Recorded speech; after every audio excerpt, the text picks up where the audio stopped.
అయినను గాడిద అయినను తప్పిపోవచ్చుండగా అది నీకు కనబడ్డ ఎడల అగత్యముగా తప్పనిసరిగా దాన్ని తోలుకొని వచ్చేవానికి,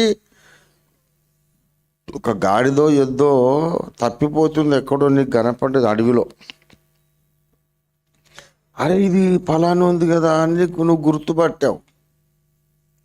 కానీ వాడితో నీకు పెద్ద శత్రుత్వం ఉంది, పెద్ద పంచాయతీ ఉంది, ఏదో వ్యాజ్యం ఉంది, వివాదం ఉంది, కోర్టులో కేసులు ఉన్నాయి, కొట్టుకొని చచ్చే పరిస్థితి ఉన్నది. బద్ధశత్రువుకు చెందినటువంటి ఒక ఎద్దు. ఆ ఇష్యూని అట్లా పెట్టు.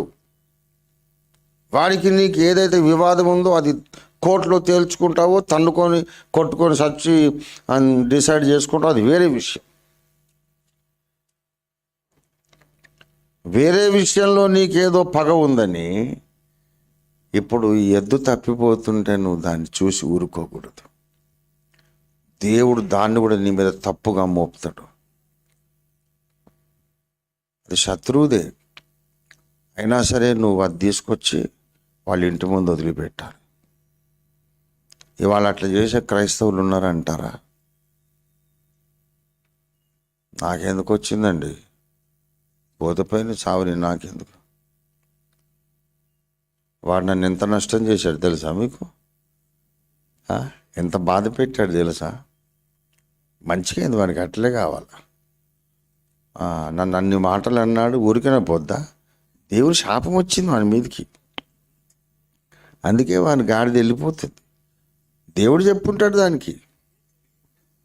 నీకు తెలుసా, రాత్రి నాకు కల కూడా వచ్చింది. దేవుడు మాట్లాడుతున్నాడు, నా దాసుని అన్యాయంగా వాడు తిట్టాడు కనుక శిక్ష విధిస్తున్నా, ఓ గాడిది వెళ్ళిపో అని దేవుడు చెప్తున్నాడు. అందుకే అది వెళ్ళిపోతుంది. వెళ్ళిపోవాలా?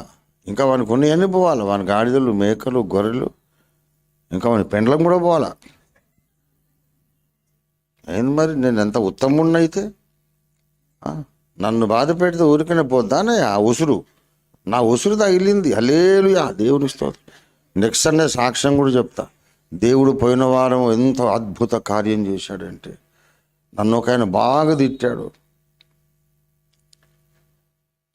ఎంతో బాధపడ్డా, ప్రార్థన చేసిన.